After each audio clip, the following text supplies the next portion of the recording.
평안하셨습니까?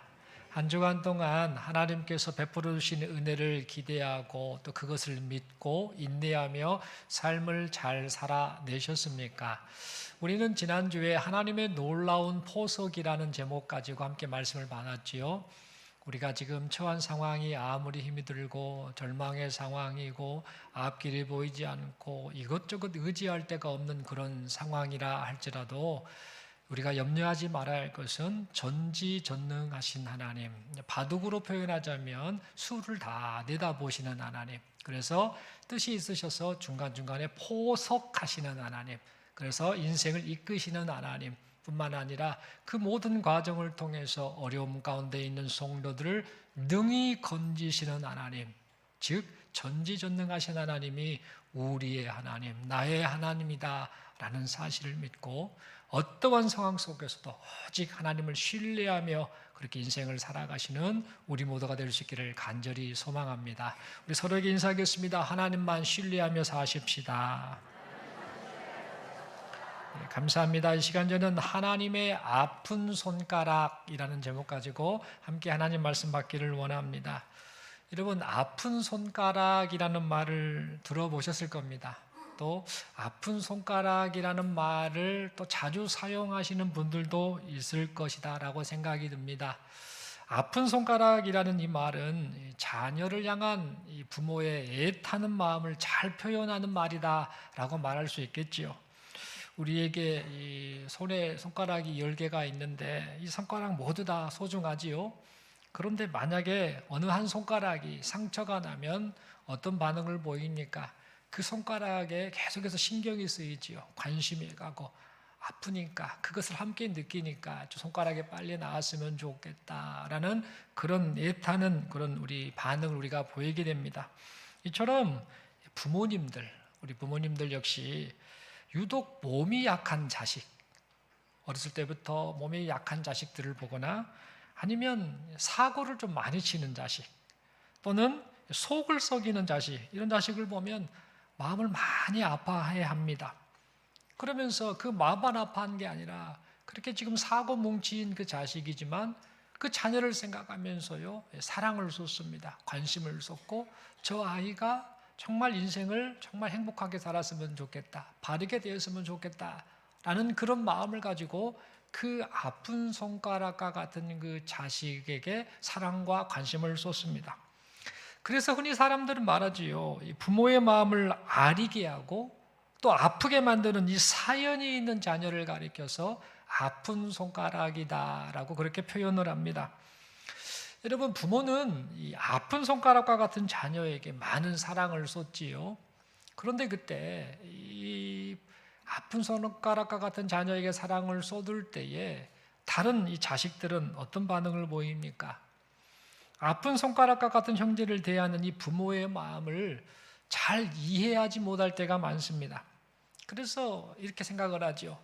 부모님은 나는 하나도 안 챙겨주고 저 형제에게만, 저 자매에게만 온통 사랑을 쏟고 편애를 하는 것 같아 라고 그렇게 오해를 합니다.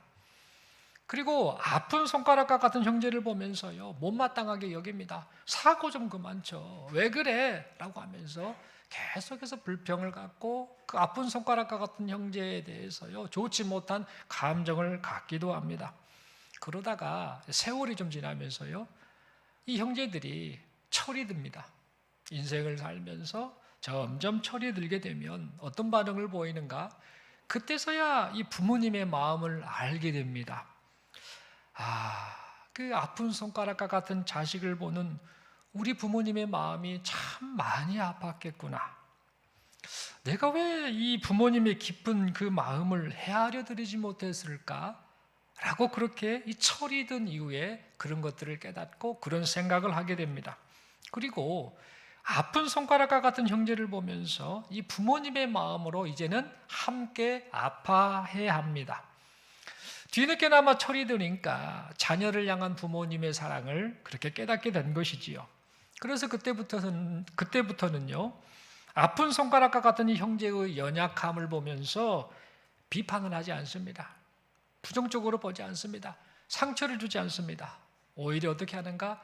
이해하려고 하지요. 그리고 위로하려고 하고 감싸주는 말과 행동을 하려고 합니다. 그 결과 어떤 현상이 발생하는가? 가정 안에서 이제 그 아픈 손가락과 같은 형제의 자식의 이런 상처나 문제가 부모님과 또 우리가 함께하는 형제들을 통해서 회복이 되다 보니까, 치유가 되다 보니까 자연스럽게 이제 회복의 모습을 보이게 됩니다. 그래서 결국에는 이 부모님의 바람대로 그 형제들 간에 우애하고 사랑하면서 행복한 가정을 이루게 됩니다. 여러분, 이런 일이 여기 모인 우리 모두의 가정에서도 일어났으면 참 좋겠습니다. 우리 모두의 가정에도 분명 아픈 손가락과 같은 자녀나 형제가 있을 겁니다. 어떻게 알았어? 라고 물어보실 수 있는데, 대부분이 다 가정마다 아픈 손가락과 같은 자녀 또 형제가 있더라라는 겁니다. 아니면 지금 우리 자신이 아픈 손가락과 같은 모습으로 살고 있을 수 있습니다. 깨닫든 못 깨닫든 간에 내 자신이 지금 아픈 손가락과 같은 모습으로 가정에서 지금 살아가고 있을 수도 있다라는 겁니다. 여러분, 그러나 비록 우리가 처한 상황, 우리의 모습이 이렇다 할지라도 이제는 이 자녀를 향한 이 부모님의 애타는 마음, 자녀를 향한 부모님의 애타는 사랑을 깨달아서 함께 아파하고 함께 위로하고 함께 사랑하는 그런 가정이 될 수 있기를 바랍니다. 그리하여서 우리 가족 모두가 함께 힘을 내고 행복한 가정을 이루는 그런 가정들이 되었으면 좋겠습니다. 그런데 여러분, 하나님께서는 주 예수 그리스도를 통해서 하나님의 가족이 된 교회 공동체 안에서도 이와 같은 모습이 나타나기를 너무도 바라고 계십니다. 형제간에 서로 사랑하는 사랑 공동체가 되기를 바라신다라는 겁니다. 그래서 오늘 이 본문의 말씀을 통해서 교회 공동체를 향한 하나님의 마음이 무엇인지를 분명하게 말씀해주고 계십니다. 오늘 본문을 기록한 이 사도 요한, 하나님의 그 마음으로 이 본문 요한일서를 기록한 사도 요한은 다음과 같이 말을 합니다. 여러분, 우리가 서로 사랑합시다. 형제를 사랑하며 사는 자가 하나님께 속한 자입니다. 형제를 사랑하지 않는 사람은 하나님을 알지 못한 자입니다. 왜냐하면 하나님은 사랑이시기 때문입니다. 우리가 사랑의 하나님을 만났고 사랑의 하나님을 안다라고 한다면 우리에게서 나타나야 할 마땅한 모습은 바로 형제 사랑입니다. 그러므로 우리가 하나님을 안다고 한다면, 우리가 하나님을 믿고 있다고 한다면, 우리가 하나님을 사랑한다라고 한다면 이제 서로 사랑하며 삽시다 라고 하였습니다.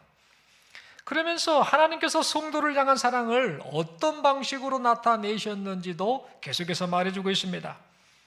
하나님께서 우리를 살리시려고 하나님의 독생자 예수 그리스도를 이 세상에 보내주셨습니다. 그리고 그 아들을 십자가 죽음으로 희생시키셨습니다. 그 결과 우리의 죄 문제를 해결하셨고 죄로 인해 단절된 하나님과 인간의 관계를 회복시켜 주셨습니다. 이 모든 것이 하나님께서 우리를 그토록 사랑하시기 때문이었습니다. 우리를 사랑하셔서 하나님께서 아드님까지 희생시켜 주셨습니다. 그러므로 하나님께서 우리를 이와 같이 사랑하셨음을 안다라고 한다면, 깨달았다고 한다면, 믿는다라고 한다면 우리가 이제 어떻게 사는 것이 마땅하겠습니까? 우리도 하나님을 닮아서 그 사랑을 생각하면서 서로 사랑하며 살아야 하지 않겠습니까? 라고 하였습니다. 여러분, 결국 이 사도 요한은요, 하나님을 만났고 하나님을 안다라고 말하는 성도라고 한다면 사랑이신 하나님을 닮아서 형제를 사랑하며 사는 것, 이것이 바로 마땅한 모습이다라는 사실을 이 요한일서를 통해서 우리에게 말해주고 있습니다. 그런데 여러분, 당시 성도들 중에는요, 형제 사랑하는 것을 실천하지 않는 사람들이 있었습니다. 분명 성도라는 이름으로 교회 공동체 안에 있었는데 형제 사랑을 하지 않는 사람들이 있었다라는 겁니다. 그 이유가 뭐였는가? 당시에 이 신앙에 대해서 잘못된 것을 가르치는 거짓 가르침에 현혹이 되었기 때문입니다. 사도 요한이 이 요한일서를 기록할 당시에 이 거짓 이단 사상이 활개를 쳤는데요. 그래서 이 활개친 거짓 이단 사상이 교회 공동체 안에 들어와서 성도들을 현혹시켰습니다. 그 이단 사상이 뭐냐? 바로 영지주의 사상이지요. 이 영지주의를 주장하는 이 거짓 교사들은 어떤 것을 주장했느냐면 신비한 영적 지식을 알아야 구원받을 수 있다라는 사실을 강조했습니다. 예수 믿고 구원받는데 그것이 아니라 이들은 신비한 영적 지식, 남들이 알지 못하는 아주 신비스러운 그런 지식을 깨달으면 그것이 바로 구원의 길이다라는 엉뚱한 주장을 했습니다. 그리고 신비한 영적 지식을 우리가 알고 있다, 우리들만 그것을 제대로 알고 있다라고 말하면서 자신들이 마치 하나님을 잘 아는 사람들인 것처럼 그렇게 떠들어댔습니다. 이런 말도 안 되는 소리를 할 때 그때 성도들 중에 그 말에 또 현혹된 사람들이 있었습니다. 그래서 이 영지주의 거짓 가르침을 가르치는 그 거짓 교사들로 인해서 신앙이 병이 든 사람들이 발생하게 됩니다. 그 결과 성도들 중에는 교회를 떠나는 사람들이 있었고 또한 영적 우월감에 빠진 사람들이 있었습니다. 왜 영적 우월감에 빠졌느냐 말씀을 드렸죠. 신비한 영적 지식을 아는 것이 구원의 길이고 니네들은 모르는 것을 나는 안다라는 사실을 주장하는 사람들이 영지주의자들이라고 말씀드렸죠. 이 거짓 주장을 하는 사람들의 영향을 받다 보니 어떤 성도들이 발생했는가? 신비스러운 그 영적 지식을 나도 알았네? 라고 하면서 영적 우월감에 빠져 그런 것들을 알지 못하는 사람들에 대해서는 네가 뭐를 알아? 라고 하면서 그들을 멸시하는 행동을 하였다라는 겁니다. 그 결과 교회 공동체 안에 상처가 발생하고 분열이 발생하게 됐습니다. 그래서 이 사도 요한은요, 이 영지주의라는 이 거짓 가르침, 그들의 주장 때문에 상처가 발생하고 분열이 발생하고 잘못된 신앙관에 빠진 사람들, 이들을 잘 바르게 잡아주기 위해서 이 요한일서를 쓰면서 결론적으로 하는 말이 뭐냐? 하나님을 알고 하나님을 사랑하는 사람은 반드시 형제 사랑하는 삶을 삽니다라고 그렇게 강조하며 말했습니다. 그 내용을 요한일서 4장 20절 21절을 통해 다시 한번 말하고 있지요. 누구든지 하나님을 사랑하노라 하고 그 형제를 미워하면 이는 거짓말하는 자니 보는 바 그 형제를 사랑하지 아니하는 자는 보지 못하는 바 하나님을 사랑할 수 없느니라. 우리가 이 계명을 주께 받았으니 하나님을 사랑하는 자는 또한 그 형제를 사랑할지니라 라고 그렇게 말씀하고 있는 겁니다. 결국 여러분, 우리가 이 요한일서를 통해 알게 된 분명한 사실은 뭐냐? 아드님을 희생시키면서까지 우리를 죄와 사망으로부터 구원해 주신 하나님의 은혜, 하나님의 사랑, 그 은혜와 사랑을 아는 성도는 삶 속에서 마땅히 사랑하며 사는 삶을 살아야 한다라는 사실입니다. 여러분, 그러므로 우리가 진정 하나님을 사랑한다라고 한다면, 나 하나님 사랑해요 라고 지금 그렇게 말하고 있다고 한다면, 그렇게 고백한다라고 한다면, 그리고 우리가 진정 하나님께서 베푸신 은혜를 내가 마음에 새기고 있어요, 그리고 내가 하나님을 너무나 잘 알고 있어요 라고 그렇게 말한다라고 한다면, 하나님을 사랑하는 그 마음으로 함께하는 이웃을 사랑하는 우리 모두가 되어야겠습니다. 그리고 가정과 직장 공동체 안에서 하나님의 사랑을 드러내는 그런 삶을 살아야겠습니다. 무엇보다도 하나님의 가족 공동체인 교회 공동체지요. 하나님이 은혜로 부르신 예수 그리스도의 피로 맺게 해주신 가족 되게 하신 그 공동체, 교회 공동체이지요. 이 교회 공동체 안에서 하나님을 사랑하는 마음으로 함께하는 형제, 그 지체를 사랑하면서 형제 사랑을 통해서, 형제를 사랑하는 그 표현을 통해서 제가 하나님을 사랑합니다라고 고백하는 우리 모두가 되어야겠습니다. 그런데 여러분, 사랑하며 살겠노라라고 다짐을 하지만 우리는 교회 공동체 안에서 사랑하지 못하고 살 때가 참 많은 것 같습니다. 교회에서 중요한 핵심 단어를 말해봐라 그러면 사랑이 반드시 나와야 되잖아요. 성도에게서도 정말 많이 표현되는 단어가 사랑 아닙니까? 설교 때 사랑 얼마나 말합니까? 하나님의 사랑, 이웃 사랑 이런 것들을 말하는데, 그리고 사랑하면서 합시다 이렇게 인사를 하며 그렇게 공동체가 이렇게 함께 모여 이렇게 신앙생활을 하는데, 이상하게도 사랑하며 살겠노라고 이렇게 다짐하고 말하고 고백을 합니다만 우리는 교회 공동체 안에서 사랑하며 살지 못할 때가 의외로 많더라라는 겁니다. 왜 그럴까? 왜 사랑하지 못하고 살까? 답은 다 여러분들 알고 계십니다. 생각의 다름, 우선순위의 다름, 성격과 기질의 다름, 말을 표현하는 방식의 다름 등등 이런 것들을 극복하지 못하기 때문입니다. 이것들을 극복하지 못하다 보니까 서로의 다름으로 인해서 발생한 갈등, 그놈의 그 갈등 때문에 상처를 주지요. 상처를 받지요. 상처를 서로 주고받는 경우가 허다합니다. 그래서 서로의 다름을 극복하지 못하다 보니 어떤 현상이 나타납니까? 마음이 안 드는 그 사람이 하는 행동마다, 좀 안 좋게 표현할게요, 하는 짓마다 못마땅하게 여깁니다. 우리식으로 말하면 영 꼴보기 싫게 봅니다. 그리고 그 얄미운 그 사람을 향해서요, 사사건건 트집을 잡습니다. 그러면서 말과 눈빛과 표정과 행동으로 상처를 주지요. 그런데 상처를 주는 것으로 끝나지 않습니다.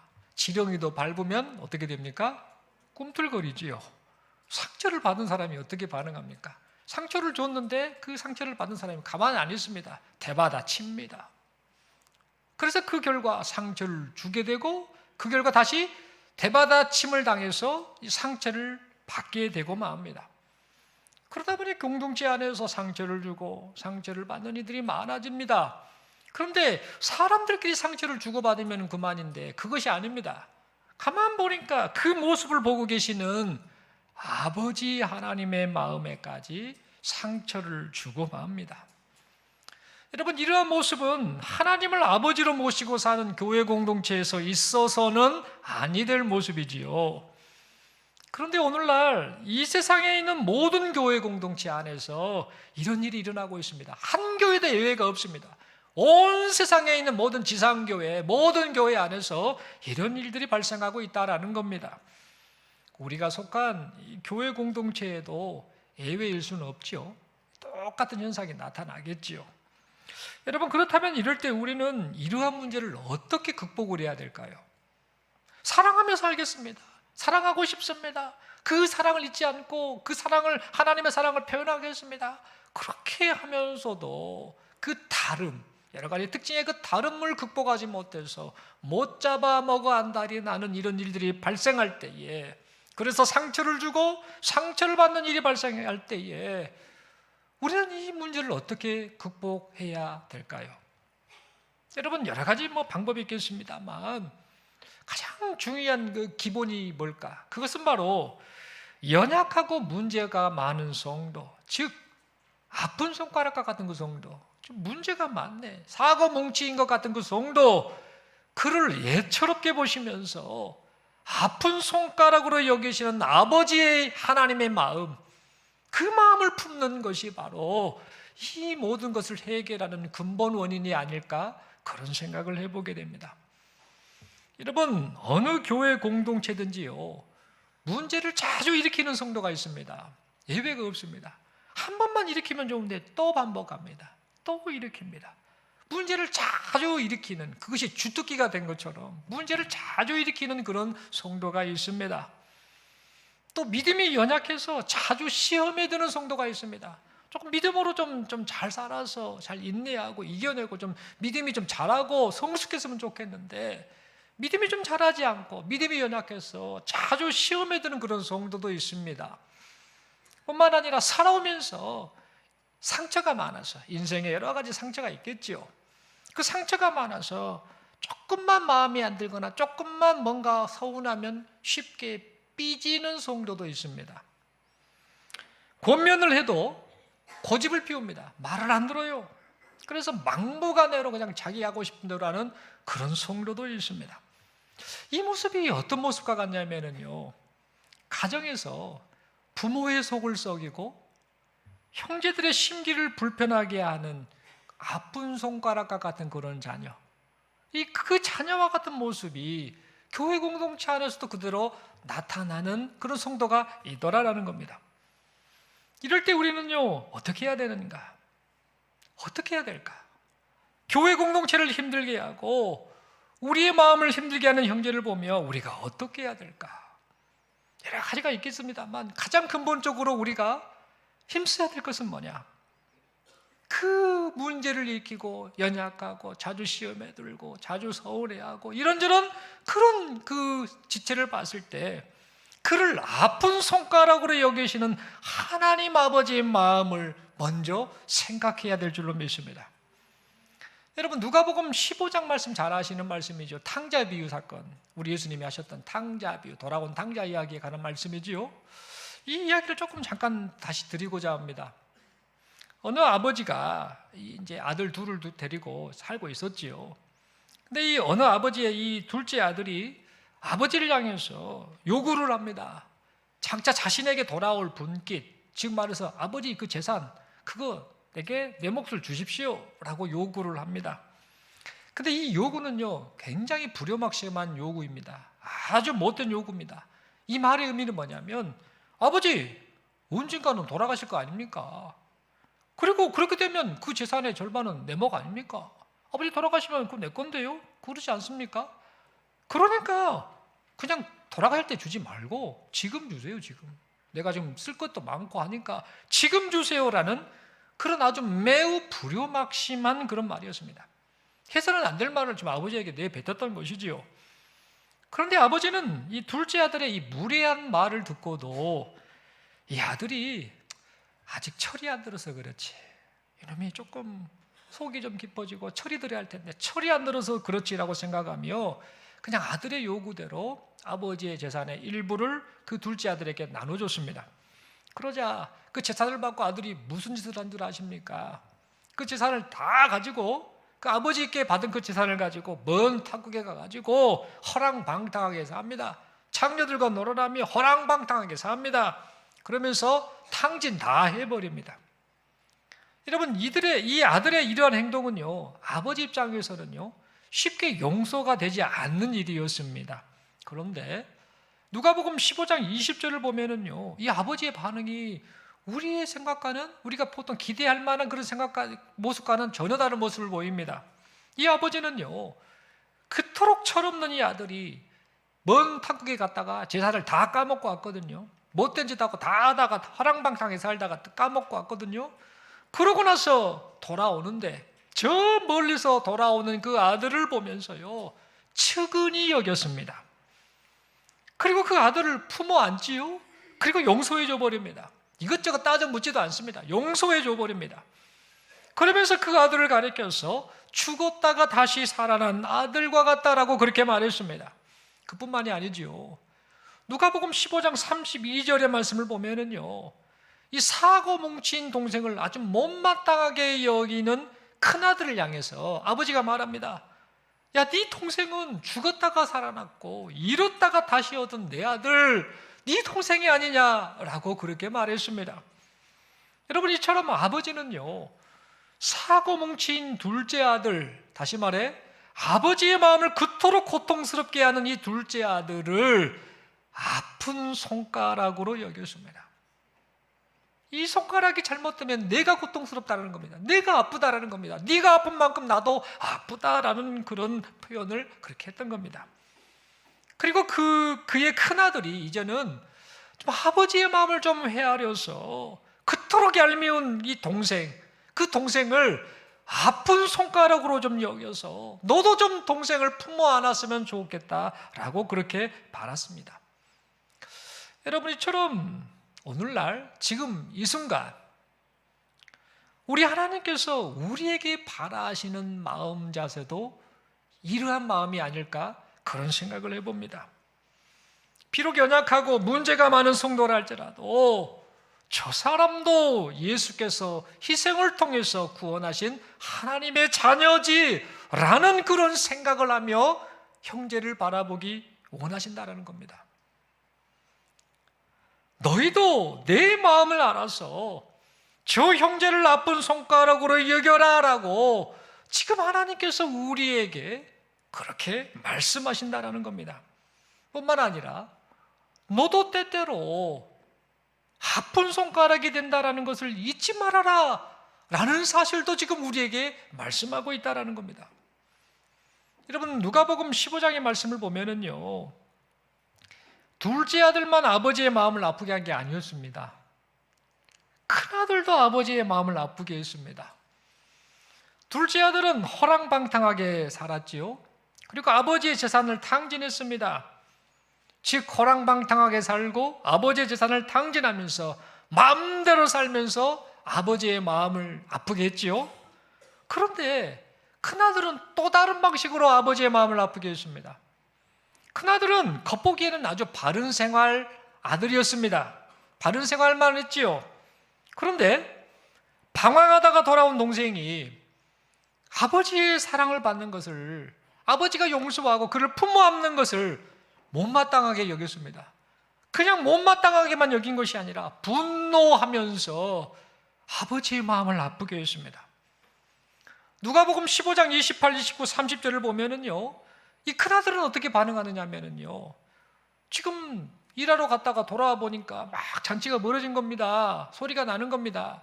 그래서 밑에 아이에게 묻습니다. 이게 뭔 일이냐? 라고 했더니, 예, 당신의 동생이 돌아왔습니다. 라고 하면서, 그래서 이 주인께서 그 둘째 아들을 위해서 참 잔치를 벌리셨습니다. 라고 그 이야기를 하는 걸 듣습니다. 그때 이 큰아들이 어떤 반응을 하냐면요, 성질을 냅니다. 성질을 내면서 집에 들어가기를 거부해버립니다. 집에 들어가기를 거부하고 성질을 냈다는 것은 뭡니까? 아버지 지금 잘못한 행동입니다. 저런 못된 놈을 어떻게 용납합니까? 라는 그런 반항심을 표현하는 그런 행동이었죠. 그리고 아버지가 나와서요, 이제 큰아들에게 나와서 말을 합니다. 야, 네 동생이 돌아왔다. 죽은 줄 알았던 동생이 돌아왔다. 그 동생이 돌아왔으니 어서 들어오너라. 라고 이렇게 말을 할 때에 이 큰아들은 말하지요, 아버지에게. 아버지, 내가 지금까지 아버지를 그렇게 잘 섬겼잖아요. 내가 그렇게 아버지를 잘 섬겼는데 나를 위해서는 염소 새끼 한 마리도 안 잡아줬잖아요. 그런데 저렇게 못된 놈을 위해서는 살찐 송아지를 잡아주는 거, 이게 맞는 말입니까? 맞는 행동입니까? 라고 하면서 그 아버지의 마음을 알지 못한 채 아버지께 따져 물었습니다. 여러분, 이 큰아들이 이렇게 했던 이 말의 표현은 뭐냐면요, 저 못된 저놈은 용서 못해요 라는 그런 의미의 말이었던 겁니다. 여러분, 이때 이 큰아들의 말을 듣고 아버지의 마음이 얼마나 아팠을까 우리는 좀 상상했으면 좋겠습니다. 생각을 해봤으면 좋겠습니다. 동생을 용서하지 못하는 큰아들을 보며 얼마나 아버지의 마음이 아팠을까 라는 것을 생각해 보게 됩니다. 여러분, 아버지가 보기에 이 작은 아들도 아픈 손가락이었습니다만은요, 동생을 용서하지 못하는 큰아들 역시 분명 아버지의 마음을 아프게 하는 아픈 손가락이었을 것입니다. 아버지의 마음을 아프게 하는 방식만 달랐어요. 둘째 아들은 허랑방탕하게 행동하고 재산을 탕진하고 그래서 아버지의 마음을 아프게 했지만, 큰아들은 바른 생활을 하는 것 같았습니다만 아버지의 뜻이 뭡니까? 형제간에 우애하고 사랑하고, 그래서 아버지에게 기쁨이 되는 것이 아버지의 뜻일 텐데 큰아들은 동생을 용서하지 못합니다. 끝까지 미워합니다. 그것을 통해서 아버지의 마음을 아프게 했던 것입니다. 다시 말해 방식만 달랐을 뿐이지 큰아들이나 작은 아들이나 똑같이 아버지의 마음을 아프게 하는 아픈 손가락과 같은 그런 행동을 했던 것입니다. 여러분, 그 우리 몸에 있는 이 손에 10개의 손가락이 있는데요, 엄지손가락만 항상 아픈 손가락이 된다는 법이 없습니다. 맞지요? 새끼손가락이 아픈 손가락이 될 수도 있고 가운데 손가락이 아픈 손가락이 될 수도 있고, 어떤 손가락이 아픈 손가락이 될지 모릅니다. 어느 날 갑자기 나는 절대 아픈 손가락 아니야 라고 하는 우리가 아픈 손가락이 될 수도 있다는 겁니다. 여러분, 이처럼 우리도 하나님 아버지의 마음을 아프게 하는 아픈 손가락처럼 행동하고 있을 수도 있고 행동하게 될지도 모릅니다. 그리고 우리도 아픈 손가락처럼 행동하면서 하나님 아버지의 마음을 아프게 할 뿐만 아니라 함께하는 형제들의 마음까지 얼마든지 아프게 할 수 있습니다. 여러분, 그러므로 우리는요, 좀 이런 생각을 하며 살았으면 좋겠습니다. 오메, 내 모난 이 모습 때문에 하나님 아버지께서 얼마나 아프셨을까요? 오메, 내 이 모난 이 모습 때문에 저 형제가, 저 자매가 얼마나 아팠을까? 이런 생각을 하며 우리가 인생을 하나님 앞에 살아드렸으면 좋겠습니다. 그리고 교회 공동체 생활을 했으면 좋겠습니다.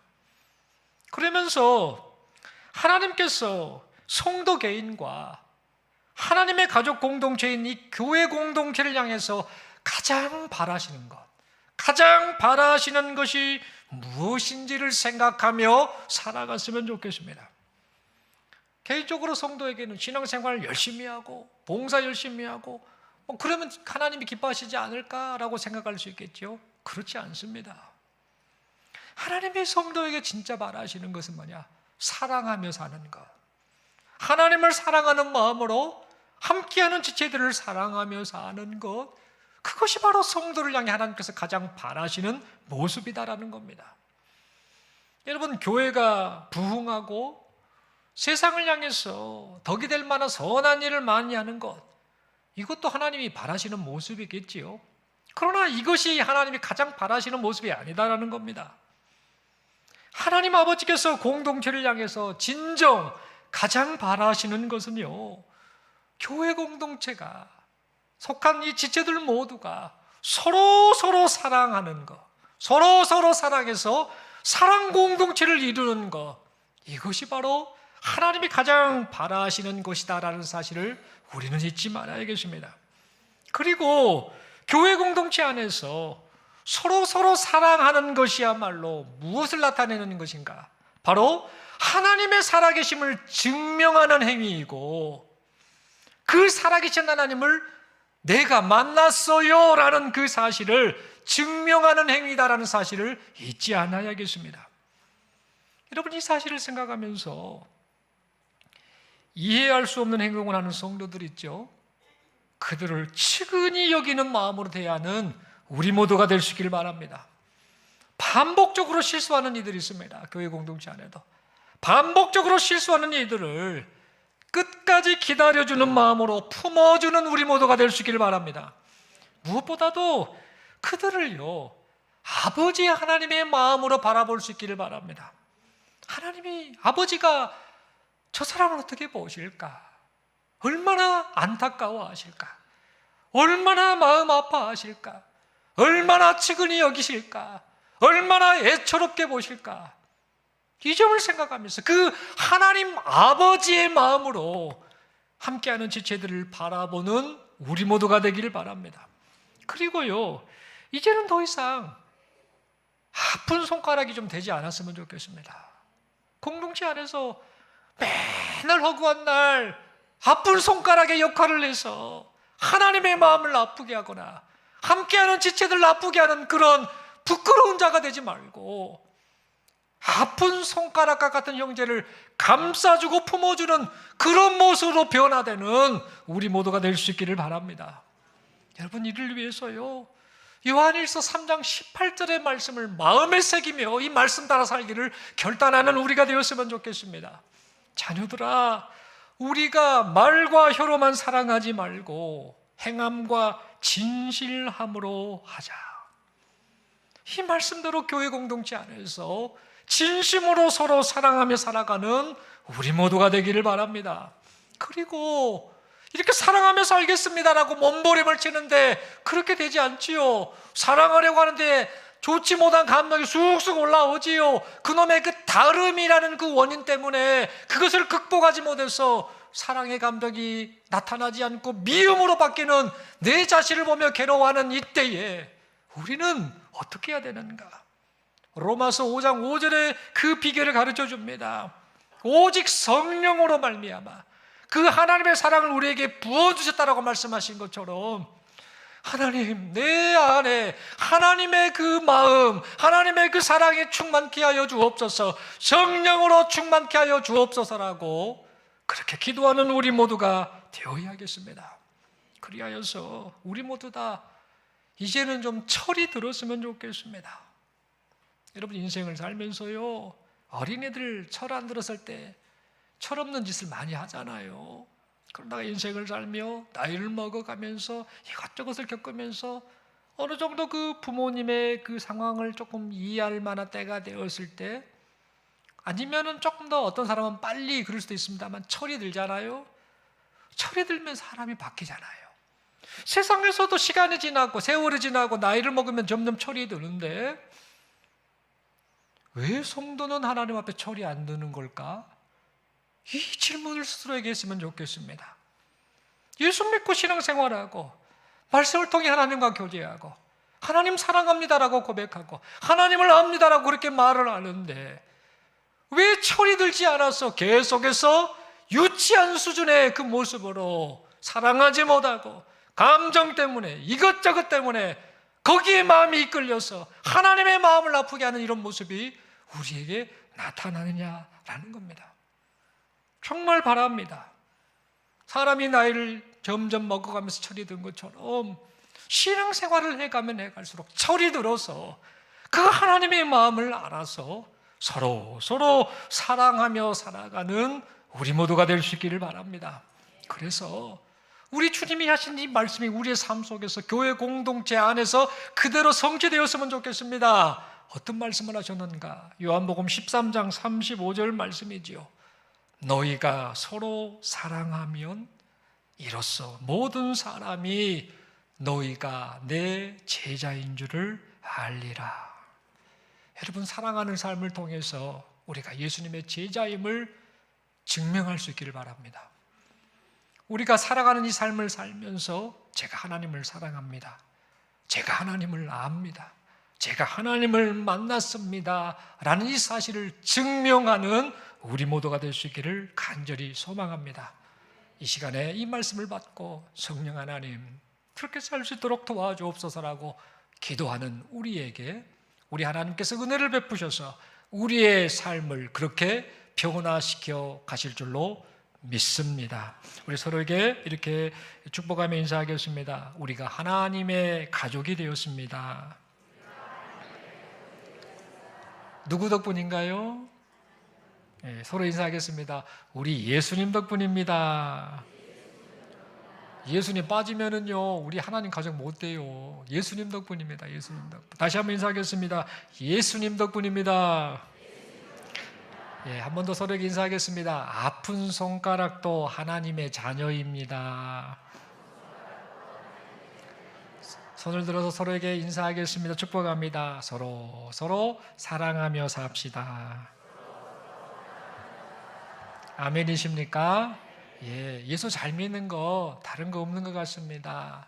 평생 하는 이 신앙생활 가운데 예수 잘 믿는 거는 그 하나님의 사랑을 감사하고 그 사랑을 생각하면서 하나님이 기뻐하시는 모습으로 살아야지, 우리 아버지가 기뻐하시는, 아버지 하나님이 기뻐하시는 모습으로 살아야지 라고 하면서 사랑하며 사는 것, 사랑하기 힘든 상황에도 사랑하기 위해서 아버지가 기뻐하시는 모습으로 살려고 그렇게 사랑하며 사는 것, 그것이 바로 신앙생활 잘하는 모습이다라는 것, 그것이 바로 예수 잘 믿는 모습이다라는 사실을 잊지 말고 우리의 허락하신 인생 시간 동안 또 한 주간 동안 서로 사랑하며 살아가시는 우리 모두가 될 수 있기를 간절히 소망합니다. 기도드리겠습니다. 하나님 아버지 말씀 받았습니다. 서로 사랑하며 살라라고 우리 하나님 말씀하셨습니다. 하나님을 아느냐, 하나님을 믿느냐, 하나님을 사랑하느냐, 그렇다면 형제를 사랑해라. 그것이 하나님을 알고 믿고 사랑하는 자의 모습이다라고 오늘 이 말씀을 통해 우리에게 말씀해 주셨습니다. 하나님, 살면서 주변에 이런저런 사고를 치고 문제를 일으키고 또 아프게 하는 그런 사람들이 있다 할지라도 그 모습을 보면서 하나님이 아픈 손가락으로 여기시는 그 사실을 생각하며 우리도 하나님 아버지의 마음을 품고 아픈 손가락으로 그 형제를 여기며 그를 위해 위로하고 격려하고 기도하는 일에 힘쓰는 우리 모두가 되게 하여 주옵소서. 그리고 이제는 우리가 더 이상 아픈 손가락과 같은 그런 삶이 아니라 오히려 아픈 손가락과 같은 그런 형제를 품어 안고 또 이해하고 격려하고 사랑하는 일에 힘쓰는 우리 모두가 되게 하여 주옵소서. 사랑하려고 몸부림칩니다만 우리 힘으로 아니 되오니 성령 하나님 도와주옵소서. 불쌍히 여겨주옵소서. 그래서 사랑하며 살 수 있도록 은혜를 베풀어 주옵소서. 그렇게 인도하심을 믿고 감사합니다. 예수님 이름으로 기도드리옵나이다. 아멘.